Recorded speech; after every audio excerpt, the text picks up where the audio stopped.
Bueno, hermanos, nosotros estamos en nuestra serie Nos hablaba en parábolas y el tema de hoy es el negocio del siglo.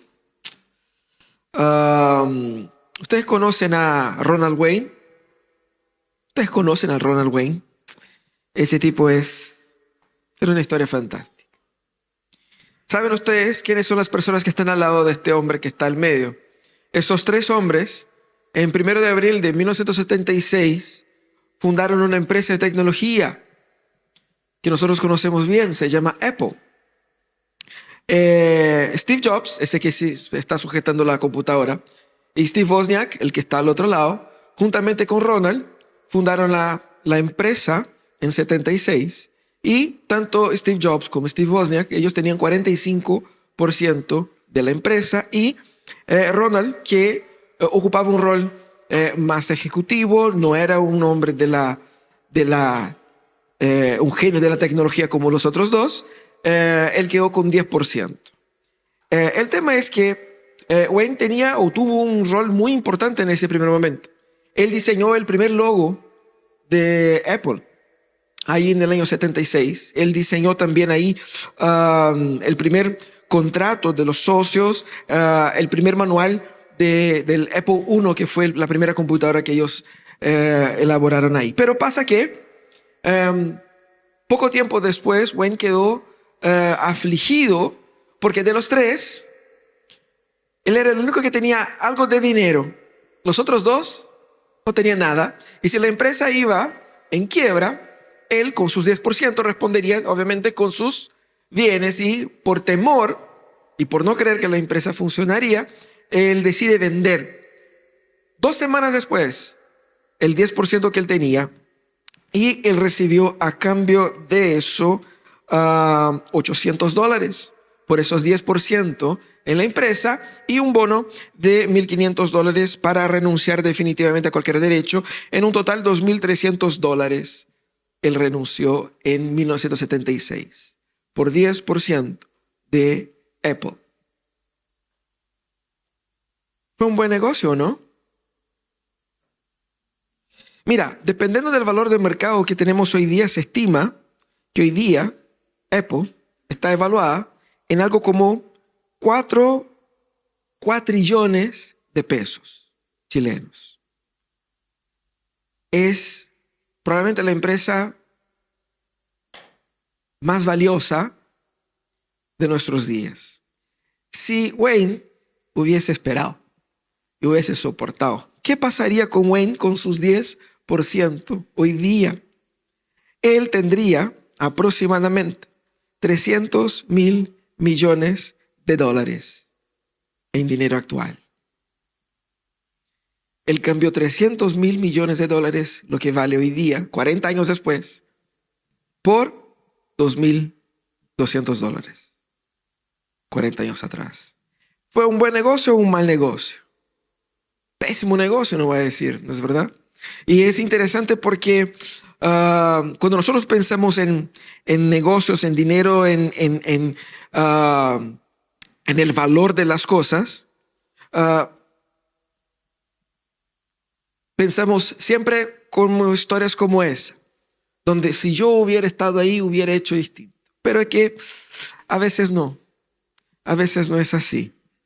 A veces nosotros pensamos en el momento y cuestionamos, ¿será que estoy haciendo un buen negocio con el trabajo que tengo, con la inversión que tengo, con las decisiones que he tomado? Y muchas veces en ese cuestionamiento de buscar hacer un negocio aún mejor, terminamos tomando malas decisiones. A lo que voy hoy día es al texto que nos invita Jesús, que está en Mateo 13, versículos 44 al 46. Ustedes ya van a saber por qué. Porque Jesucristo aquí en ese texto va a enseñarnos a cómo efectivamente hacer un buen negocio. Y más, Jesucristo va a mostrar y va a enseñar en ese texto por qué el reino de Dios es un excelente negocio.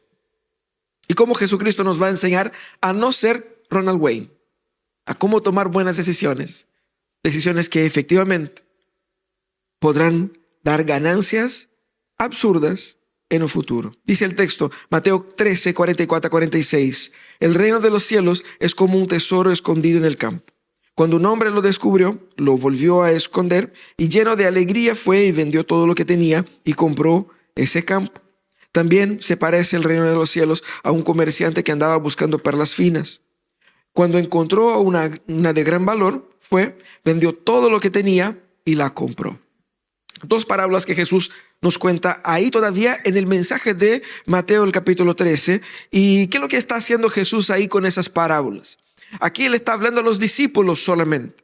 Ya había salido de la orilla del mar, del lago, donde él estaba sobre un barco predicando a la gente. Él estaba hablando directamente a sus discípulos. ¿Y qué cambia esto? ¿Cuál es la diferencia? Primero, porque aquí Jesucristo no está tratando con esas dos parábolas de convencer a personas que deciden ser evangelizadas. Él está hablando a los suyos y eso cambia la manera como interpretamos esas parábolas y lo por qué Jesús las cuenta.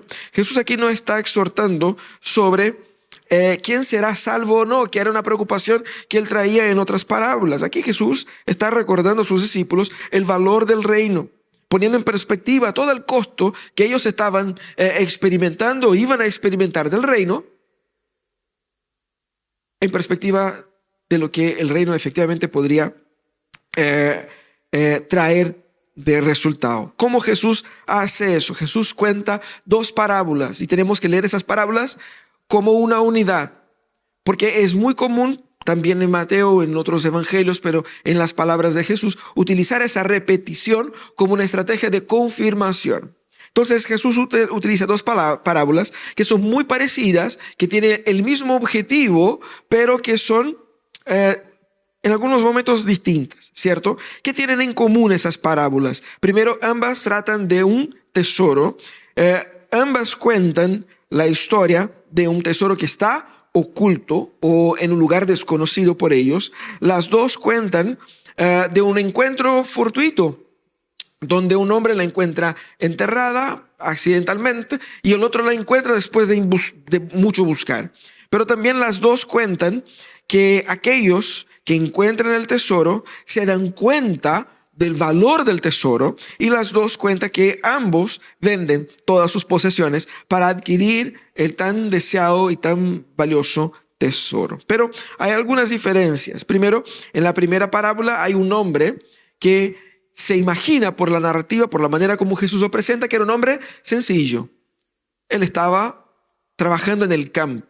Por lo tanto, era un hombre muy probablemente que estaba trabajando a mando de otros y que encuentra ahí ese tesoro enterrado en el campo. Y el segundo se nota como un experto comerciante. Por lo tanto, una persona con algo más de recursos económicos, podemos decirlo así, o de otro nivel social. El punto es que esas diferencias y similitudes van a enriquecer el significado de las dos parábolas. Como que si Jesús, al utilizar esas diferencias, pudiera llegar a un grupo más amplio de personas, pero también por enfatizar por las similitudes, una especie de repetición, estuviera enfatizando un mensaje, reforzando el mensaje. Y eso es lo que está haciendo Jesús acá. Jesucristo está ajustando las expectativas de los discípulos, preparando a los discípulos para que ellos pudiesen realmente entender el reino de Dios desde la perspectiva de su valor. Así como lo que Jesús quería que ellos entendiesen es eso. El reino de Dios es el negocio del siglo. Aquí está la millonada. Eso es lo que va a hacer con que nosotros tengamos tremendo resultado por el esfuerzo y por la dedicación que hemos puesto. Como Jesús aquí con esas dos parábolas corrige también nuestra percepción del evangelio. Y cómo Jesús nos ayuda a entender el evangelio como algo valioso. Porque si yo le digo a ustedes el evangelio es algo valioso, no van a decir, sí es valioso, sí es valioso. Pero a veces no tratamos el evangelio como con la totalidad y la magnitud del valor que él sí tiene.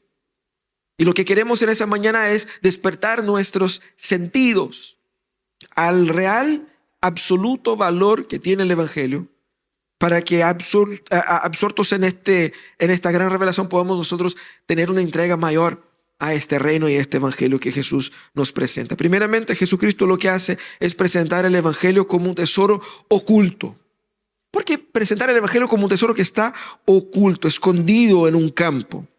Y vamos a la parábola. La parábola dice que el hombre encontró un tesoro que estaba escondido en el campo. Qué raro, ¿no? para nosotros es muy raro, pero para la época era bastante común.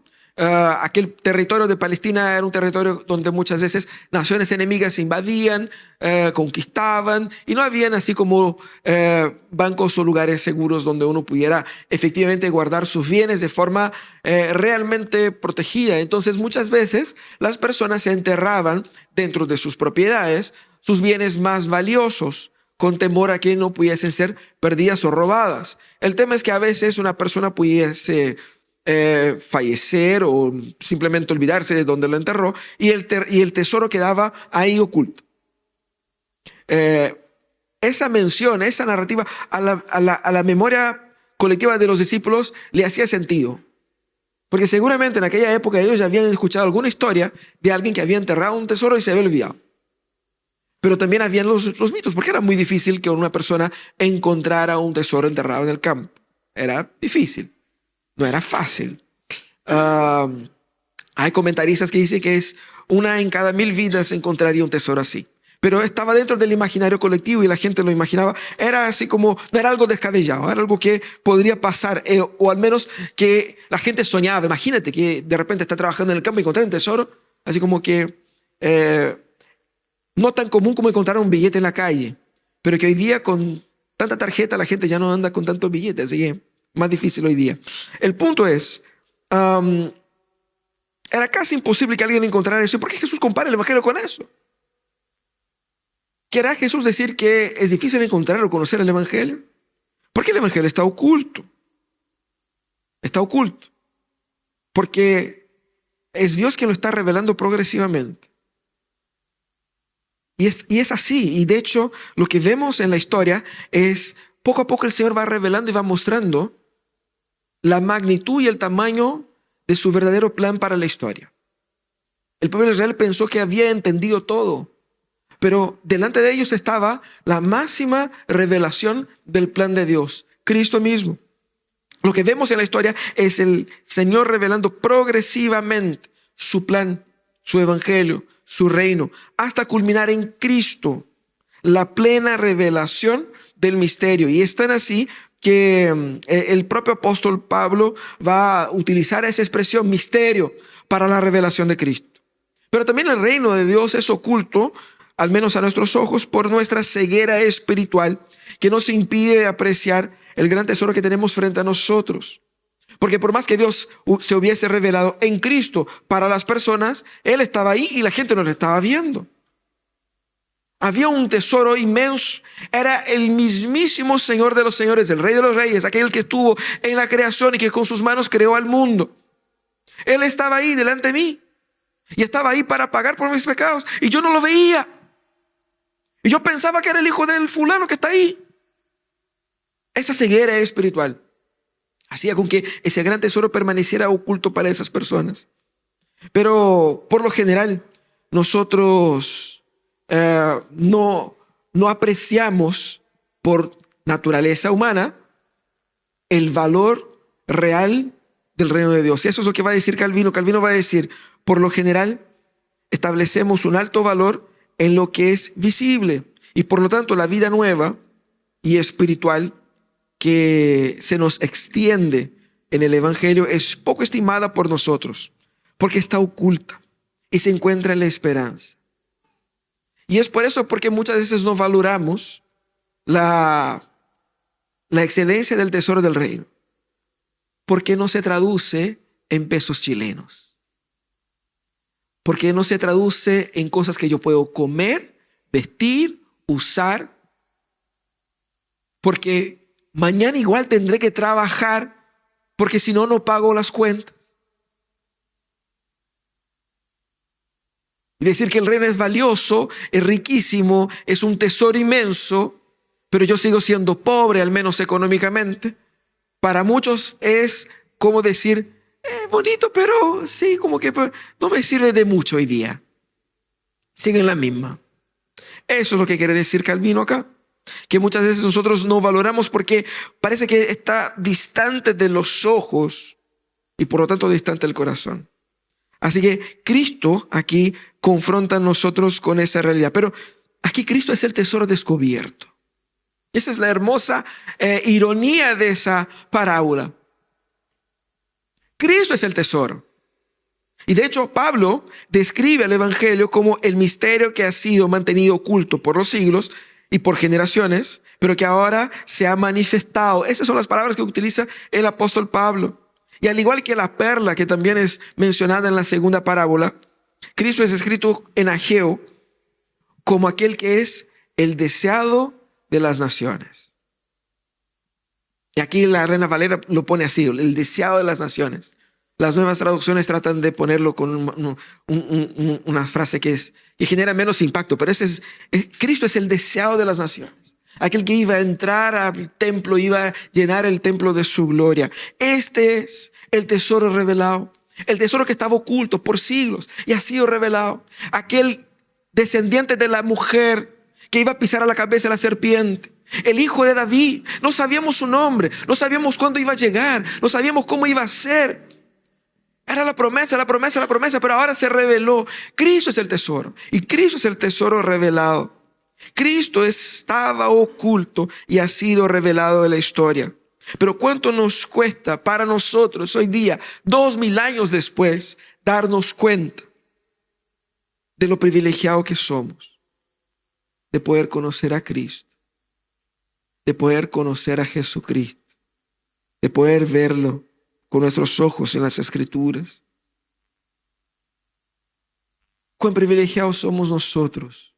Como Jesucristo mismo va a describir ahí en ese mismo capítulo 13, el versículo 17, que muchos profetas anhelaron ver lo que ustedes ven y escuchar lo que ustedes escuchan.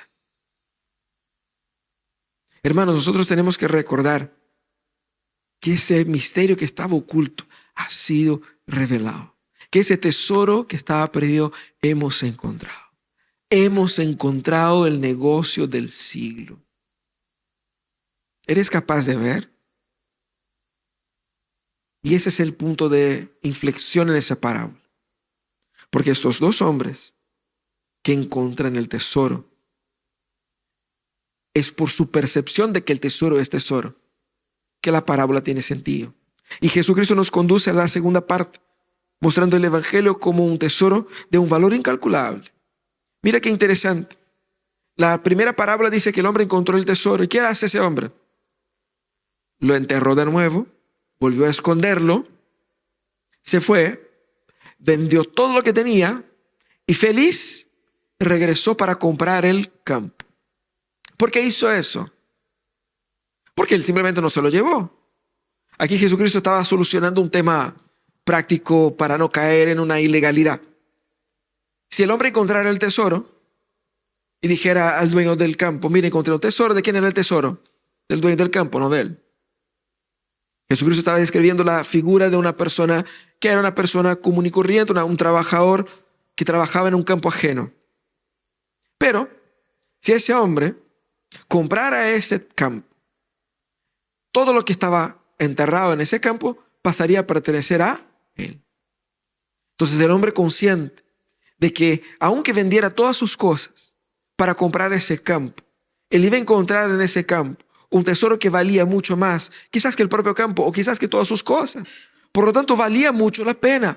Era un negocio que económicamente era terriblemente rentable. Por lo tanto, él hace que, lleno de alegría, va y vende todo. Ese es un cambio feliz. Y cuando el hombre encuentra la perla de gran valor, al percibir el valor único de esa perla, lo que hace es poner fin a su búsqueda. Y es interesante porque era un comerciante. Seguramente tenía muchos bienes y otros objetos de valor. Pero lo que la parábola nos dice es que esa piedra era más valiosa que todos los bienes que ese hombre tenía. Pero la percepción y lo que vemos en el texto es que porque uno va a decir: pero pastor, no cuadra. Porque si la piedra es más valiosa que todo lo que tenía, aunque él vendiera todo, no podía comprar la piedra, ¿no es verdad? La piedra o perla, lo mismo. ¿No es verdad? ¿Qué es lo que vemos en esas dos parábolas? De que había un valor identificado por el comprador que todavía no había sido llevado a su pleno potencial. El hombre sabía que esa perla estaba subvalorada. El hombre que encontró el tesoro en el campo sabía que ese tesoro valía en potencial más que el propio campo, más que sus cosas, pero que el valor de venta del campo o de la perla del hombre que la encontró en ese momento era inferior al valor a la cual la perla podría llegar o el tesoro podría llegar. Él identificó el valor incalculable del evangelio. Y es por eso que estos hombres reaccionan con felicidad y con realización. Esta realización de los personajes, esta felicidad con que se deshacen de sus cosas, apunta hacia la comprensión de que, mira, eso es maravilloso. Eso vale mucho la pena. Eso es absurdamente ventajoso. Y ambos salen y venden todo. No es casualidad que Jesucristo enfatiza esa expresión, la repite 2 veces. La primera parábola podría ser entendido de forma natural que el hombre hubiese vendido todas sus cosas para comprar un campo, porque seguramente era un hombre no de muchos recursos, iba a comprar un campo y era algo costoso y está bien, ¿cierto? Bueno, pero en la segunda parábola parece un medio exagerado. Vender todas sus posesiones para comprar una única perla. ¿Qué tan valiosa sería?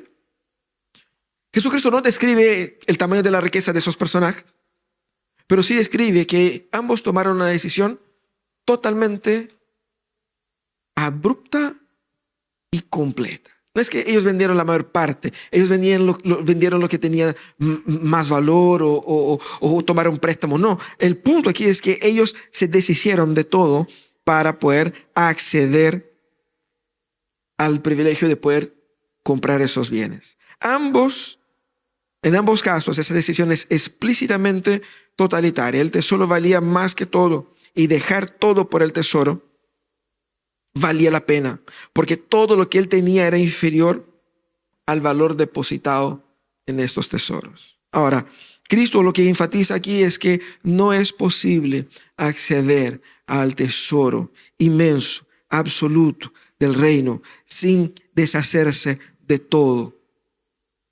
No solamente porque el reino es absolutamente costoso, pero también lo que Jesucristo quiere enseñar es que es absolutamente conveniente para mí deshacerse de todo lo que me impide disfrutar de todo el reino de Dios. Ese es el punto. Es un buen negocio. Cuando yo me niego a mí mismo, muchas veces vendemos eso como si fuera una forma de autosacrificio. Ay, pobrecito de mí, me tengo que negar a mí, tengo que sufrir, tengo que abandonar esos pecados que tanto amo, tengo que rechazar esas cosas que tanto quiero hacer por el bien del reino, como si fuera un gran sacrificio. Y Jesucristo va a poner en perspectiva, va a decir, no, no es así. Yo te estoy haciendo un favor. Estas cosas te están impidiendo disfrutar de las riquezas más absurdas de la historia. Te estoy haciendo un favor cuando te digo que te niegues a ti mismo. Porque el mayor impedimento a participar de la plenitud de la unión con Cristo soy yo, es mi corazón, es mi pecado. Por lo tanto, cuando yo me niego, es un favor que me hago a mí. Y más, Jesucristo va a decir, es imposible acceder al reino sin esto. Y en todo eso lo que Cristo muestra es el evangelio como digno de sacrificio, digno del esfuerzo, digno de la negación. Acá Cristo contrasta el elevado costo presente de seguir a Jesús en perspectiva a la relación con lo que Él entrega. Parece que es mucho decir a los discípulos, ustedes van a morir por mí. Ustedes van a ser perseguidos, los van a odiar, los van a matar, los van a tratar mal, los van a golpear. Y uno dice, ¿vale la pena todo eso? Y Jesucristo está diciendo, vale mucho la pena. De hecho, ustedes van a salir en ganancia en todo eso.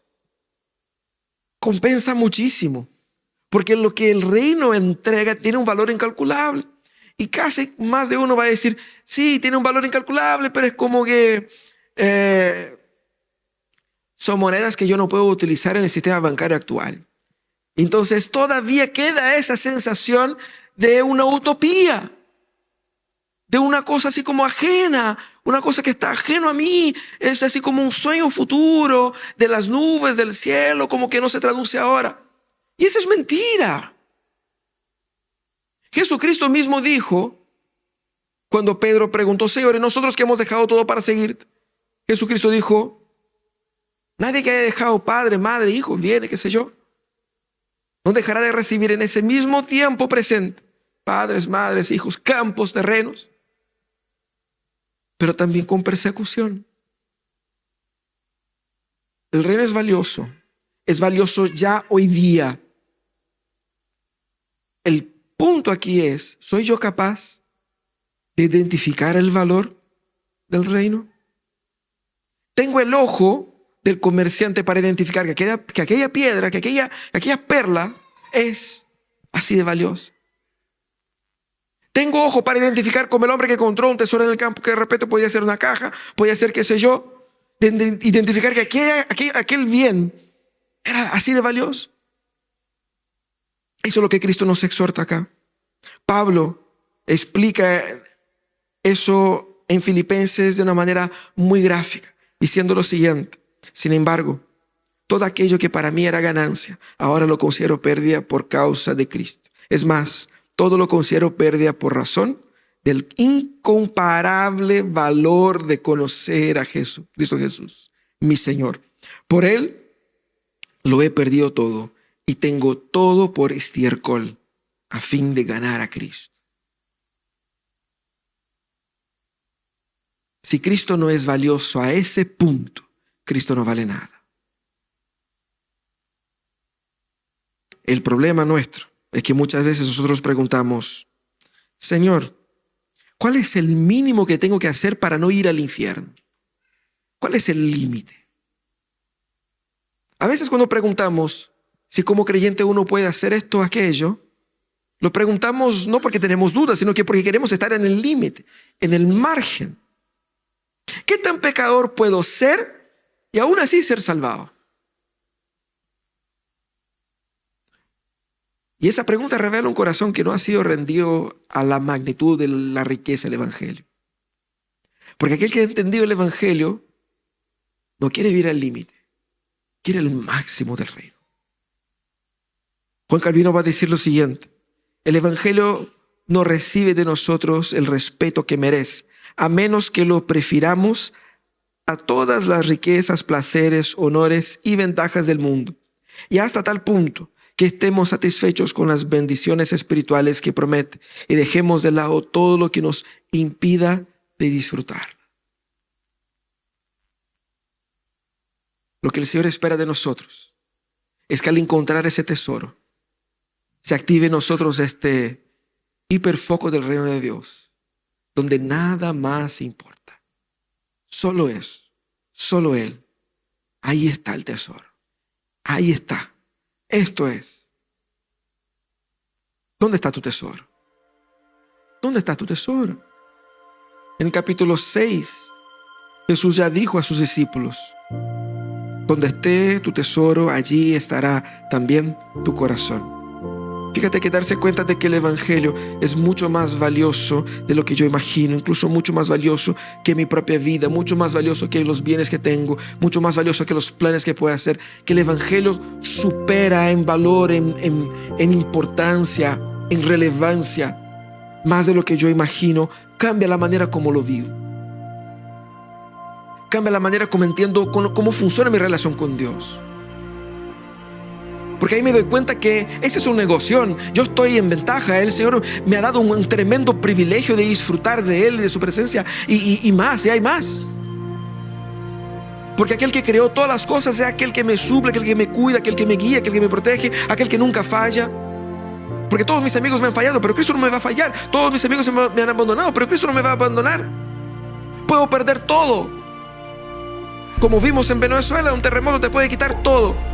Tu familia, tus bienes, tu casa, todo. Y el día de mañana estar con la pura ropa del cuerpo.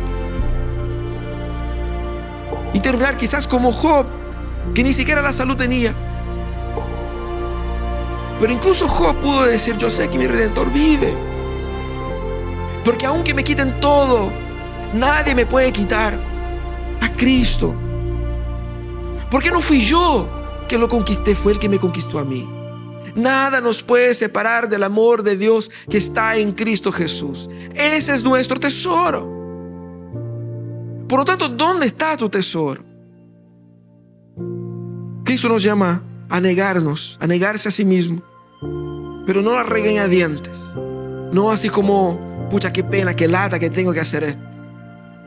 Cristo nos llama a negarnos a nosotros mismos con alegría, con la misma alegría con que estos hombres vendieron todo lo que tenían para ir a Cristo.